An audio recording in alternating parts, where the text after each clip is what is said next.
So who's going to play goal this year? Whether they sign a free agent still, or whether they wait their time for Trey Augustine, whom they drafted last week at Michigan, who's playing at Michigan State. That's kind of a long way off. Or Sebastian Cosa, who's at development camp. They could, but boy, they signed a lot of quantity over the weekend. I'm not sure how much quality they signed, but Steve Yzerplan was very active, and they're tired of not making the playoffs. What is it, 7 straight years now they haven't made it? You know that. I do. They're tired of not making the playoffs, so they needed to change the mix, so they have a lot of new players. I would say 80% of them I haven't even heard of. No. Comfer is the biggest name, because we're familiar with him around here. Right. And he's had a good career, so I mean, that should help. But the other guys I don't know much about, so I don't know if they just signed quantity or quality. We'll find out. It looks right now like a little bit of, I want to say both, only because you're seeing a lot of short signings.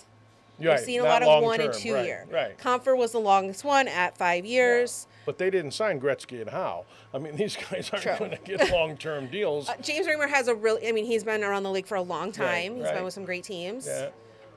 So it's gonna be interesting. This was all just over this past weekend, by the way. This wasn't over since Saturday morning. Yeah. It's like 10 players. Yeah. It's unbelievable. So and they're not standing pat. I'll give them that. They're not. No. And like we said, Magnus Hellberg and Alex Nedeljkovic no longer with the Red Wings. They are both with Pittsburgh. Right. So big rivals for Detroit, in case you're unaware. Another rival is Toronto, one of the original 6. Yeah. And they signed Tyler Bertuzzi. I thought when the Red Wings traded Bertuzzi, when that flurry of trades late in the year, that was the downfall of this year's Wings. I think he was a character guy in the locker room. I think he was a guy that they felt gave them a competitive edge. I think he's one of their better players. And when they traded him, I think the players kind of packed it in. I do too. And he signed with Boston, and now he is a free agent. So he earned it. He's with Toronto, and he'll help them. He's a really good player. I was disappointed the Red Wings let him get away. You could tell right after that during Dylan Larkin's press conference, because they're best friends. They've been in the league for the same amount of time. They were in training camp together. You could see how it changed the vibe in the locker room. Well, I don't think there's any question it did.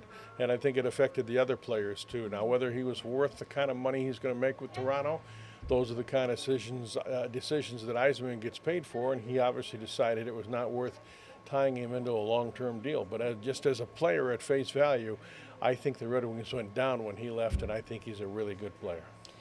One really cool note, the 2014-2015 Michigan Wolverines hockey team had 3 of the current Red Wing centers on it: Larkin, Andrew Kopp, and JT Compher. How about that? That's pretty cool, right? How about they got 3 of them there? All 3 of them. I didn't realize that. Only you would pick that out, but I guess that's true.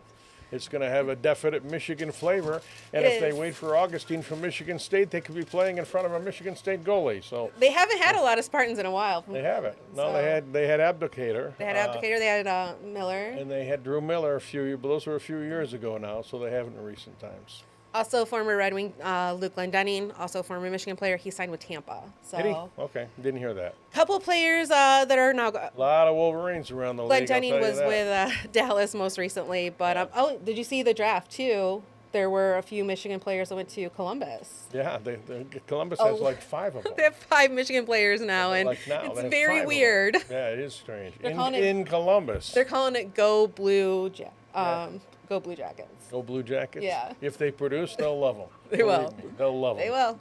It's going to be kind of weird, but take care of them down there, guys.